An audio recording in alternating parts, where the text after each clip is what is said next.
My name is Maliha Zia. I'm an advocate of the High Court and I'm currently working as Associate Director at the Legal Aid Society in Karachi.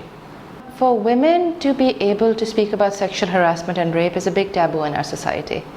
Our society generally very much looks at women's bodies as something that is private and should never be talked about publicly.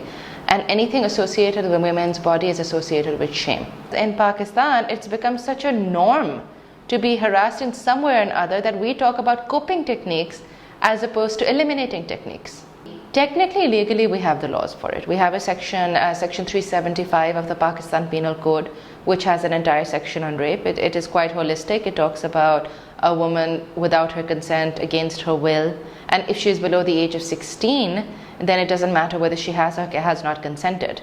And we have a section 509 in the Pakistan Penal Code, which explicitly talks about sexual harassment as a criminal offense in public as well as at the workplace. In court, the very first thing they do in any case of sexual harassment or rape is attack the character of the girl. That the lack of women's knowledge about their own rights does have an impact on their access to public spaces. When they are not aware of the legal rights or they have the information that the courts and the police are not supporting or protecting them the way they're supposed to, it has an impact on how they walk, where do they work, and how do they function, and how do they interact with the rest of the public. As an individual, as part of a society, it's very important to start creating a demand for specific things, not just generally saying we must have our rights, but you can start creating a demand of saying we must be taught law in our basic education, looking at examples that come before us and actually starting a conversation about them as opposed to avoiding